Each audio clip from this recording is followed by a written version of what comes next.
d'un côté il y a la scie manuelle, d'un côté il y a la scie à essence et d'un côté il y a la scie électrique.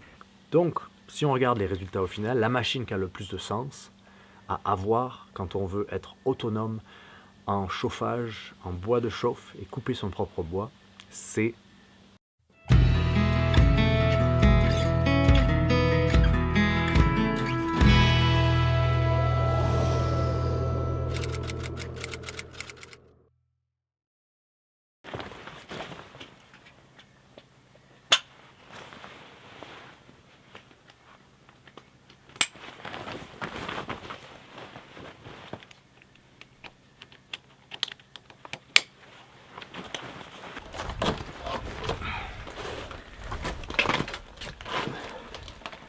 Salut à tous et bienvenue dans une nouvelle vidéo cette semaine. On va faire une petite expérience très scientifique. Non, je rigole. Comme d'habitude, on va faire ça à l'approximatif.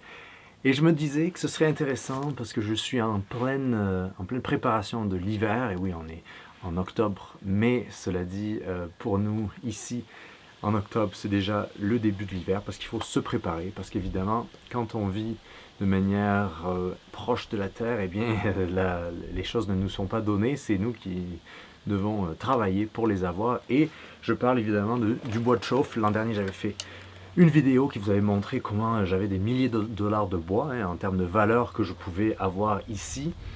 Et cette année, je me disais que ce serait intéressant de faire plusieurs vidéos sur le sujet, dont une qui, je crois, vous intéressera, parce que moi, ça m'intéresse beaucoup, de comparer les trois outils que l'on connaît tous, qui sont la base vraiment de la construction, du bois de chauffe, de couper du bois, en fait. C'est tout d'abord la bonne vieille scie manuelle qui a vraiment traversé les âges et qui ne demande, en fait, qu'une bonne poignée de main et des bons muscles.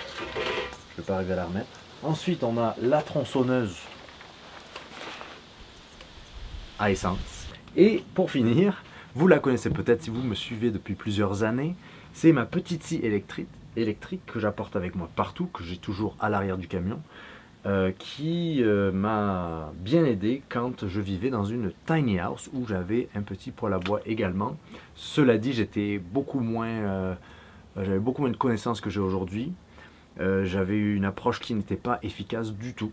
Et aujourd'hui, à force de connaissances que j'ai apprises sur le tas et en essayant plusieurs outils, eh bien, on va voir si elle fait toujours la différence, si eh bien, ces outils-là se valent ou évidemment quel est le meilleur de ces outils-là. Et on va parler, évidemment vous connaissez peut-être la réponse, cela dit, on va essayer d'aborder les différents aspects, c'est-à-dire d'un côté il y a la scie manuelle, d'un côté il y a la scie à essence et d'un côté il y a la scie électrique.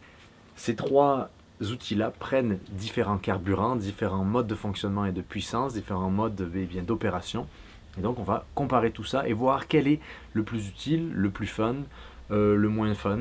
Et attention, alors que les ânes sont en train de brailler, on est dans une vidéo YouTube, donc attention, le résultat de cette expérience vous surprendra.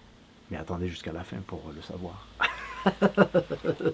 C'est moi ou pas le meilleur youtubeur du game? Je suis tellement vieux. Alors pour ce test, il nous faut trouver des bûches à peu près de la même longueur et surtout du même calibre. Comme ça, on aura un résultat qui est à peu près scientifiquement prouvable dans la durée. Alors celui-là...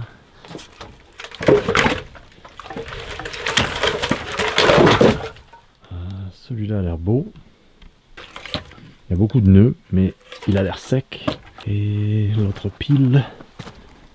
On va sûrement trouver quelque chose. Ah, celui-là a l'air bien beau aussi.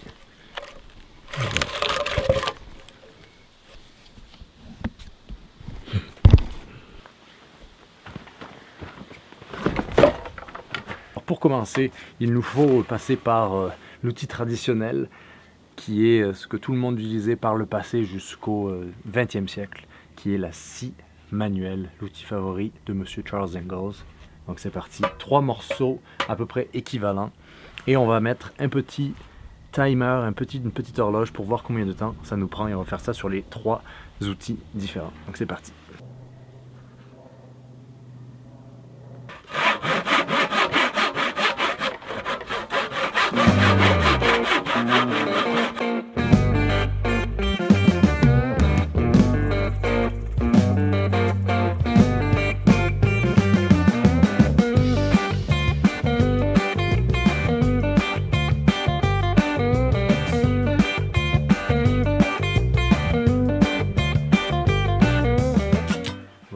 fois-ci à dents un peu plus grandes, mais d'envergure un peu plus petite. J'espère que ça va nous aider à gagner du temps.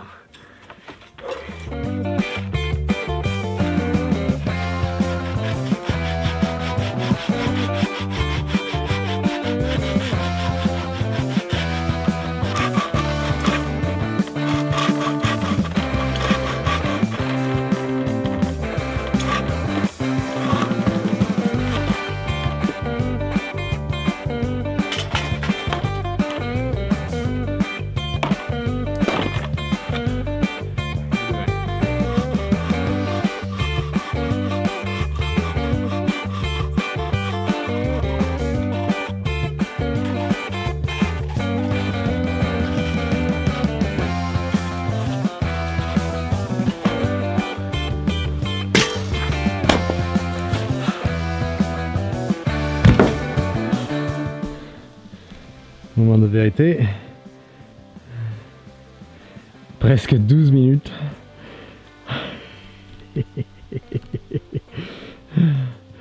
Donc 11 minutes 45 pour couper 3 petits bouts de bois. Alors cette scie là, j'ai dû changer 3 fois de scie. J'ai pris une scie avec des dents un peu plus grosses pour faciliter, donc on pourrait dire 10 minutes pour 3 rondins de bois. Et beaucoup de sport aussi, donc c'est pas besoin d'aller à la gym. Donc maintenant on va passer notre rondin pour notre scie électrique. Quand on passe aux tronçonneuses, évidemment tout à coup on a un carburant qui est soit, on a 2 carburants en fait. Soit on a une qu'on va faire en dernier qui est l'essence ou le mélange d'essence et d'huile avec de l'huile pour chêne, ou pour notre tronçonneuse électrique qu'on va essayer maintenant. Petite tronçonneuse électrique que j'ai depuis 2020, donc pas mal d'années maintenant, avec une batterie vieille aussi, donc pas d'essence mais une batterie. Et quand même, par contre, vu que c'est une tronçonneuse, il faut quand même mettre de l'huile pour chêne. Alors moi j'utilise l'huile de mes vidanges, l'huile sale en fait. C'est vraiment la meilleure manière d'utiliser sa vieille huile. C'est de mettre de l'huile de vidange dans sa tronçonneuse au lieu d'acheter ces mélanges d'huile très très dispendieux. Donc petit truc et astuce de bûcheron.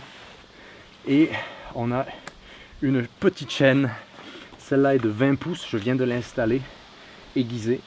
Celle-là est de 12 pouces avec une chaîne beaucoup plus petite, beaucoup plus fine évidemment si on les compare en termes de grosseur. Et on va essayer ça tout de suite. Alors on va partir notre décompte et c'est parti.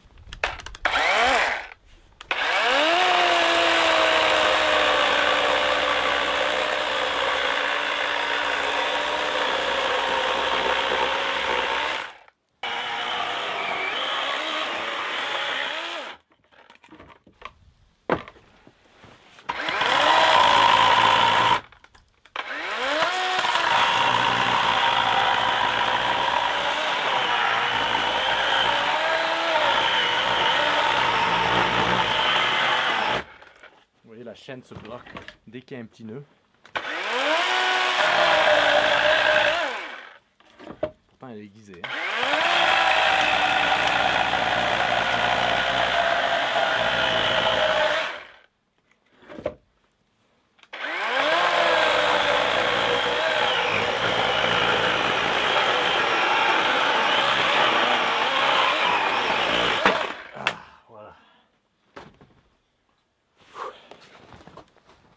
On est à 2 minutes pour la tronçonneuse électrique. Comme vous le voyez sur la tronçonneuse électrique, elle se bloquait en fait, et surtout eh bien, ça prend de la batterie. Et en général une batterie ça dure que quelques rondins, donc il faut avoir plusieurs batteries de suite, mais ça je vais en parler après le prochain outil, la prochaine expérience qui est celle de la tronçonneuse à essence. C'est parti.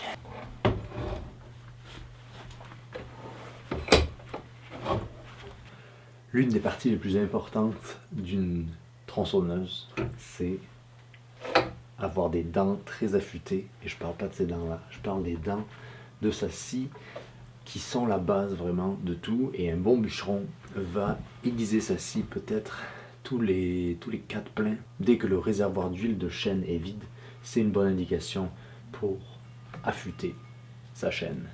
C'est pas quelque chose que le commun des mortels fait. Beaucoup de gens amènent leur chaîne au magasin pour la faire affûter une fois par an.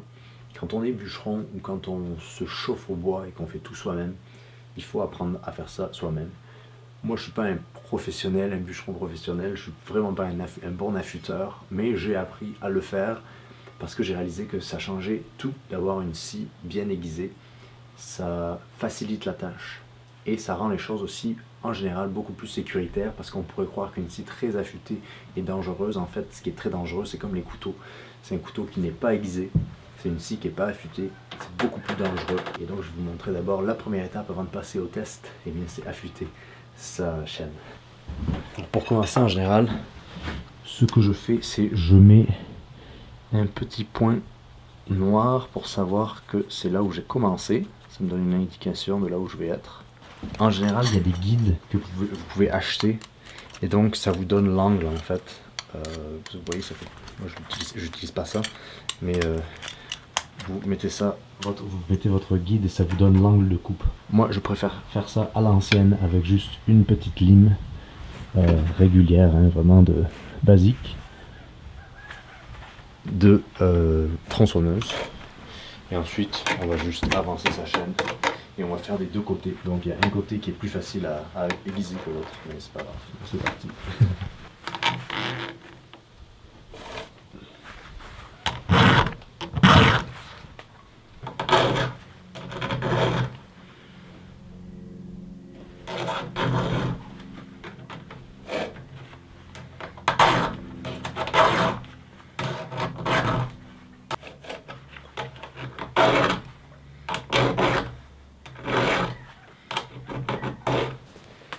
Et pour finir, on va mettre le casque de protection, les lunettes de protection, et on va passer à la tronçonneuse. Alors la tronçonneuse, il faut la connaître un peu pour la faire marcher, mais c'est très simple. Vous avez juste à activer le choke ici, et ensuite à démarrer la poignée. Et en général, ça prend 2 ou 3 tirages. Par temps chaud, 2, par temps froid, 4 ou 5.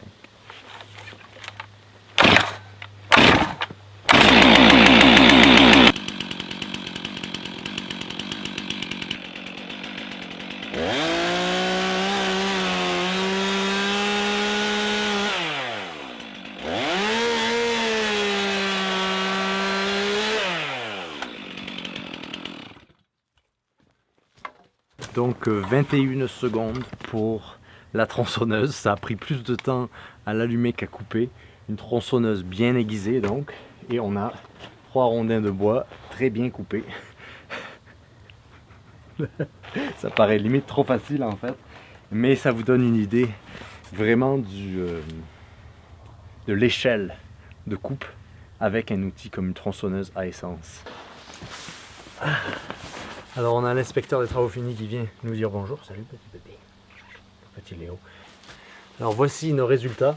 Nos 3 différents outils ont donné au final un bout de bois, c'est un bout de bois. Donc on s'en fout du résultat, parce que le résultat c'est vraiment la même chose, peu importe comment on le coupe. Mais par contre, la différence ça va être le temps qu'on va passer et l'énergie. Ces deux choses-là sont, à mes yeux, les choses les plus importantes quand on vit ce mode de vie-là, parce que le temps, c'est pas de l'argent, mais c'est très important. Le temps, c'est tout, hein, parce que l'automne est une course contre la montre, contre l'hiver. Et quand on est dans des contrées un peu froides, voire très froides, eh bien, il faut avoir beaucoup de carburant. Quand je dis carburant, je dis les rondins de bois qu'il faut couper. Alors vous voyez la montagne de rondins de bois que j'ai autour de moi, c'est tout le travail qui m'attend en ce mois d'octobre, maintenant qu'en septembre on a ramassé tous ces rondins, et bien, que je vous explique dans une autre vidéo. Et bien à ce moment-là, c'est là où choisir un outil c'est très important, et vous pouvez bien voir que la scie manuelle, ça n'a aucun intérêt à faire ça, parce qu'à moins de le faire pour le côté traditionnel ou pour un peu se pavaner devant les gens sur YouTube, il n'y a rien de très efficace dans une scie manuelle. hormis le fait que ça peut nous dépanner. Donc si on est en camping, si on est juste en faisant du bushcraft, pour un week-end, évidemment on va pas prendre la scie, la tronçonneuse à essence. Mais hormis ça, pour une vie durable, c'est pas vraiment très durable, même si il faut toujours avoir une ou deux scies avec soi. Moi j'ai toujours une de ces petites scies de camping portable où que j'aille. Mais dans ce contexte-là de résilience avec du chauffage à bois, on parle d'une dizaine de stères de bois, donc de 4 cordes, plus de 4 cordes de bois.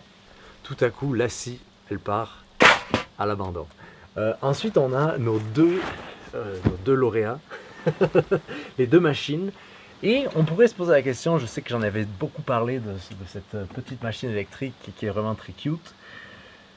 Mais je dois vous dire que cette scie électrique ou tronçonneuse électrique, elle est pire que la scie manuelle. Donc en fait, on enlève cette scie là et on remet notre scie manuelle ici parce que malheureusement la tronçonneuse électrique elle dépanne, elle est très très cool à amener si vous avez un quad par exemple. Moi j'emprunte parfois le quad de la ferme là où je reste, et si vous partez en camping, moi j'ai toujours cette petite scie là avec moi dans le camion, mais c'est une scie que je dirais est un peu jouée quand on la met face à cette montagne de travail qui est coupée des rondins de bois. On parle de centaines et de centaines de rondins de bois à couper. Et c'est là où la tronçonneuse elle perd, et tant qu'à faire, vaut limite mieux avoir ça, parce que le désavantage c'est que il faut quand même du carburant, il faut quand même une huile. Alors certes, le marketing de ces tronçonneuses est qu'elles sont vertes, il y a vraiment toute une industrie de l'outil électrique aujourd'hui qui est assez intéressante, parce qu'on nous fait croire que plein d'outils de puissance peuvent marcher à l'électricité, ce qui n'est pas vraiment le cas dans les batteries, dans les machines, dans la machinerie lourde. L'électricité n'est pas assez puissante pour faire marcher ces trucs-là, surtout quand je parle d'électricité, je parle évidemment des batteries, pas d'électricité haute tension, mais des batteries qu'on a avec soi. Ça, c'est une batterie qui coûte 100$, enfin ça fait 5 ans que je l'ai, donc je l'ai bien amorti. C'est une batterie de 5 ampères, et avec cette tronçonneuse-là, on pourrait faire à peu près peut-être 4 rondins, donc 4 rondins de bois, donc à peu près une douzaine de bûches. Et c'est juste pas durable en fait, parce qu'il faudrait tellement de ces batteries-là et cette scie-là coûte à peu près 300 ou 400$, voire plus aujourd'hui, je pense, avec le coût de la vie. Donc c'est juste pas nécessairement avantageux d'avoir cette scie-là, cette tronçonneuse-là. Parce que vous avez vu, elle se bloque aussi, et il faut quand même l'aiguiser, et c'est une toute petite chaîne qui, comparée à cette tronçonneuse de compétition, c'est elle qui gagne tout. Pour ce genre de travail là, même si ça consomme de l'essence, ça en consomme pas tant. Je passe à peu près à travers une dizaine de litres en fait pour faire tout ça. Ça va à peu près une dizaine de litres d'essence, qui est rien du tout. C'est très économique en fait, parce que c'est un moteur 2 temps. Et surtout, après il y a plein de marques, mais les deux marques principales de tronçonneuses que j'achèterais, ce serait soit, ou trois peut-être, ce serait les Stihl, les Husqvarna et les Poulenc, qui sont vraiment les trois marques au Canada que les gens utilisent en général. Et éloignez-vous le plus que vous pouvez des trucs, des machins électriques, même si ça dépanne, hein, je crache pas dessus parce que moi je l'ai acheté, encore une fois ici, on ne parle pas de placement de produit, il n'y a aucun placement de produit. Pour une fois, on parle vraiment de choses que moi j'utilise et qui me sont utiles. Et en fait, le seul désavantage d'une tronçonneuse électrique, c'est le danger. Il y a beaucoup plus de danger à se découper le bras. Il faut faire quand même attention. Il y a pas mal de protection sur ces machines-là. Et bien sûr, le coût de ces tronçonneuses neuves sont très très chers aujourd'hui, parce c'est de la machinerie lourde. Cela dit, dans les 500$, moi celle-là je l'ai trouvée usagée. Je l'ai mis sur le compte de la ferme où je travaille, où j'ai ma base semi-nomade, donc c'est pas ma tronçonneuse à moi, mais je l'utilise tout le temps. Et je l'ai trouvée usagée, je l'ai juste un peu retapée, j'essaie de la garder et de la maintenir en forme, vraiment de la garder la plus aiguisée possible, de faire vraiment attention à qu'elle ne surchauffe pas, de bien faire attention au carburateur, etc.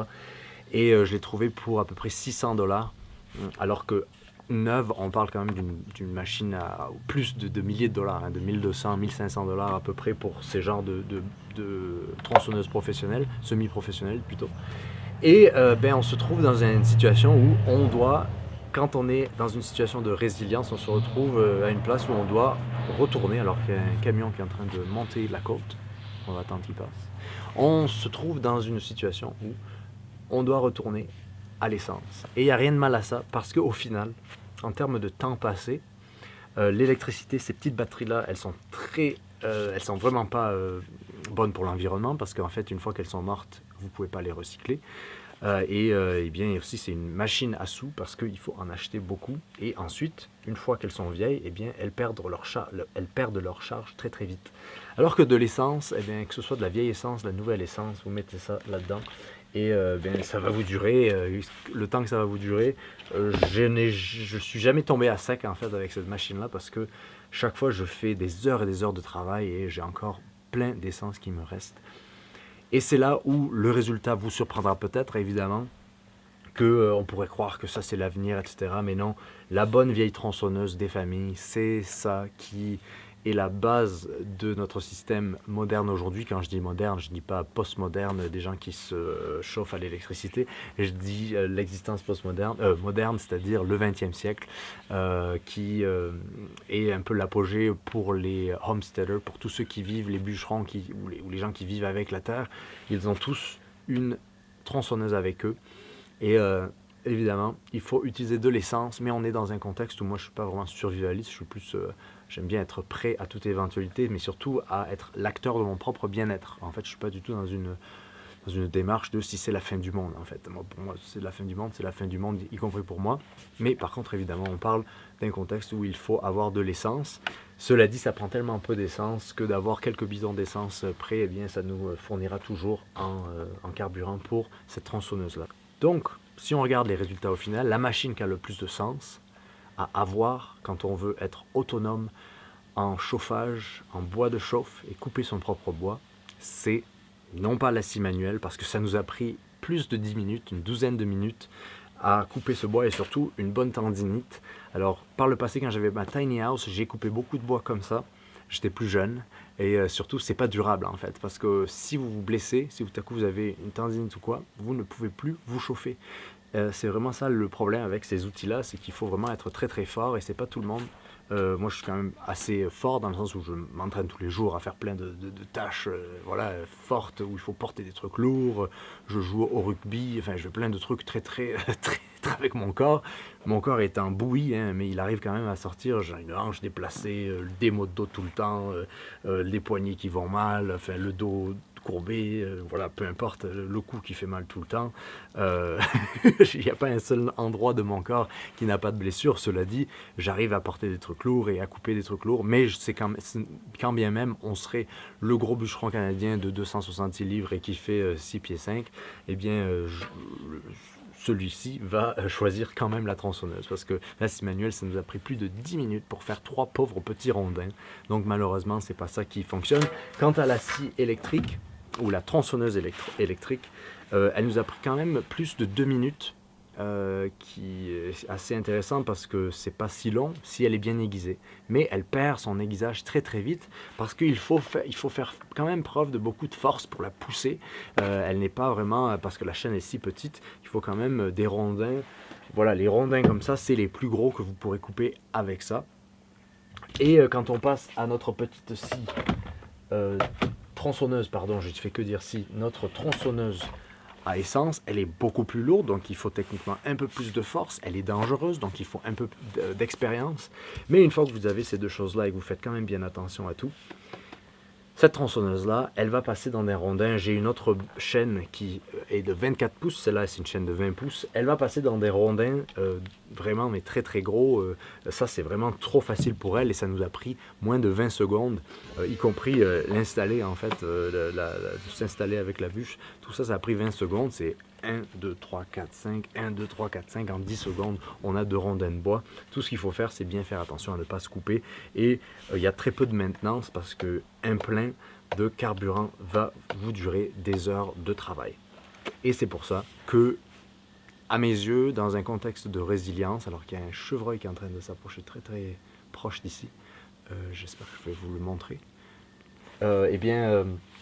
c'est vraiment la tronçonneuse qui gagne haut la main en fait. Et c'est pour ça que à la base j'étais toujours contre, parce que j'étais un peu j'étais un peu jeune et innocent. J'étais toujours contre les choses à essence en fait, et le plus je me suis rapproché de la Terre, le plus je réalise qu'il y a du sens à avoir des objets à essence, il y a du sens dans l'essence, parce que eh bien, c'est ça qui fonctionne. Et il y a une raison pourquoi les bûcherons vraiment travaillaient là où ils travaillaient et arrivaient à vivre de cette manière-là, c'est parce qu'ils coupaient leur bois aussi avec une tronçonneuse.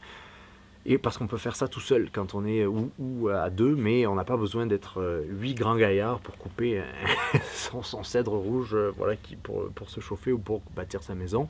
I'm a lumberjack and I'm okay. I sleep all night and I work all day. He's a lumberjack and he's okay. He sleeps all night and he works all day. Il y a quand même beaucoup d'avantages dans cette tronçonneuse qui est vraiment l'un des outils, peut-être dans le top 5 des outils à avoir quand on est dans un contexte de résilience ou d'autosuffisance et qu'on est intéressé par ces sujets-là. Alors bien sûr, pour une petite dame fragile ou un vieux monsieur ou un jeune milléniaux un peu woke, et bien évidemment on va choisir ça au début. Alors on va l'utiliser, on va couper son petit bois et ensuite un jour on a un ami ou des gens qui sont un peu plus redneck qui amènent leur tronçonneuse et qui vous montrent comment ça a tellement plus de sens d'utiliser une tronçonneuse. Bien voilà, à mes yeux c'est vraiment ces deux choses-là. Cette petite scie là qui est la scie éternelle pour couper son bois, toujours en avoir une, on ne sait jamais, mais la tronçonneuse, et je fais pas de pub pour les tronçonneuses, mais c'est vraiment un de mes outils des 2 dernières années que j'utilise le plus en fait, tout simplement parce que je me chauffe au bois, je cuisine beaucoup au bois, et j'aime beaucoup le bois pour toutes les raisons dont je parle tout le temps dans mes vidéos, que ce soit sur les poêles à bois ou quand je vous emmène en forêt pour couper du bois mort, parce qu'évidemment tout ce bois là on n'a pas coupé d'arbres. Alors là c'est le petit message pour tous les écolos du dimanche. C'est pas trop collé, c'est du goudron. Ça colle pas, monsieur, c'est bon. Solide, hein. Ah, maman! Ah! Ah! C'est super mal! Ce bois là c'est du bois mort qui était dans une pile en fait une pile de bois mort qui allait être brûlé. C'est déjà du bois qui est déjà saisonné, qui est déjà sec, qu'on va pouvoir utiliser pour se chauffer tout l'hiver. Et c'est ça en fait la beauté de la résilience, d'être artisan de son propre bien-être, c'est que il faut faire preuve un peu d'intelligence, parce qu'évidemment il y a beaucoup de gens, vous pouvez acheter vos serres de bois, hein, il y a beaucoup de gens qui l'achètent, mais là-dedans vous avez 2000 $ de bois facile, ce qui est assez incroyable, parce qu'une corde de bois c'est 350 $ voire plus, ce qui est le prix du bois aujourd'hui a beaucoup augmenter. Cela dit, on comprend pourquoi, parce que ça prend beaucoup d'ouvrages, et donc j'espère que c'est ça que je vous montre dans mes vidéos, et montrer une réalité qui est peut-être différente de la vôtre, mais à laquelle il faut rester ouvert quand même, surtout si ce sujet-là vous intéresse, si vous consommez du contenu, des gens qui vivent proche de la Terre et tout ça, croyez-moi, la tronçonneuse c'est leur ami principal, s'ils vivent vraiment proche de la Terre. Et c'est ça que je trouve assez intéressant, c'est de un peu changer ces barrières en fait, pas ces barrières, mais changer un peu sa mentalité, en fait, changer un peu toutes les choses qu'on pense être vraies sur l'essence et sur la diabolisation un peu de la machinerie lourde et tout ça. Ça reste que ce sont des outils d'émancipation, totalement des outils de liberté en grande partie. Donc sur ce, j'espère que cette vidéo vous aura plu. Merci d'avoir passé ce moment avec moi. À très vite. Ciao.